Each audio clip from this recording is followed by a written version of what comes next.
Yeah, do you know what? Management has been such a up and down saga for me over the years. I've gone from managing properties myself to working with investors and managing the properties, finding the tenants and doing all the statements myself, and then putting it to a letting agency. And then I bought that letting agency because I wasn't happy with it.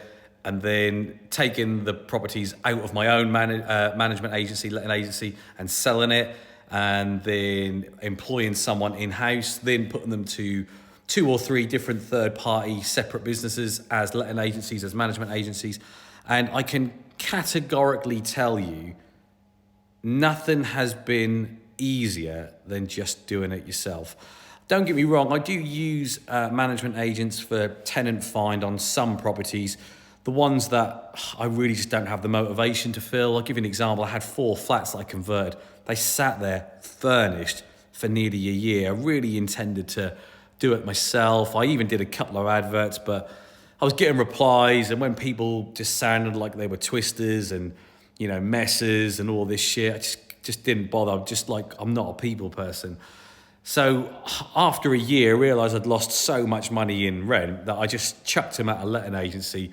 And I was kind of a bit of a prick about it, to be honest with you. I sort of said, look, put them on for, I think it was an average of 20% more per flat than I was advertising them, to cover their finder's fee, with a view that they wouldn't fill them.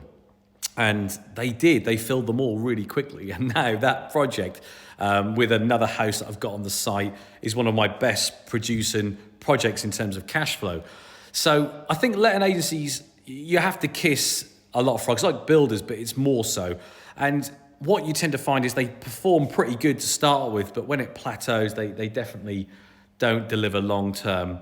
And I guess where I am now, the biggest headache for me is managing my own properties. Even though I've got it pretty streamlined, I never go out to any calls or maintenance myself. I send my own guys. I'm literally just the person at the end of a phone, which is very, very minimal involvement. But even that, to be honest with you, I just don't want to deal with. So I did a trial run with a guy who was like a bit of a maintenance guy. That didn't work out too well, because what you can happen with maintenance people doing the management is that it's just easier for them to say yes to everything. So you end up having huge maintenance bills. Now, don't get me wrong, 90% of the time you need to get these properties sorted. But some tenants, especially students, if you give them an inch, they take a mile.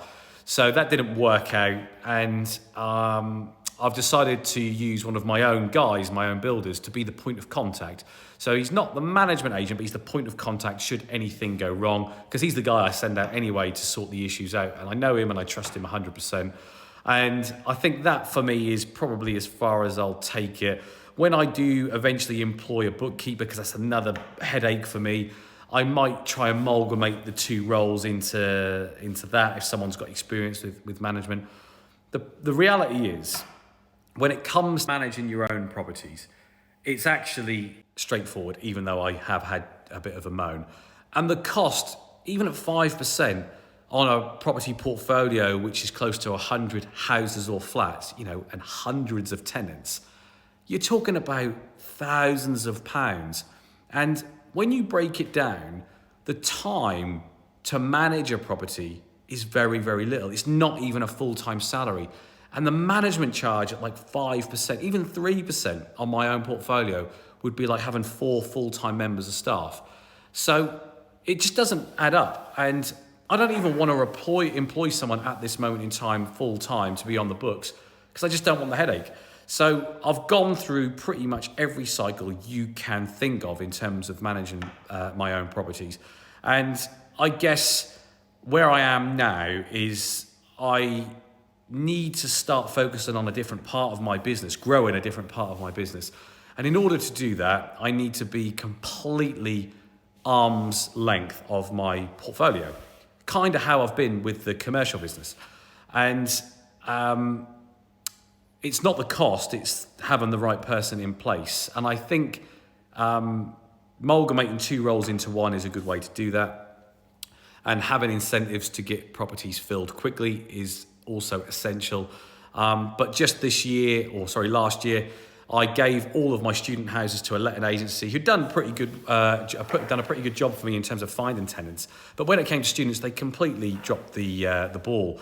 And by November, where I normally have all of my houses rented, they hadn't rented one. So I had to pick them back up, and by Christmas, 90% of them filled. And I think I've only got one left now to rent for next academic year, and we're in February. So that just goes to show how easy it is sometimes to do some of the important roles yourself.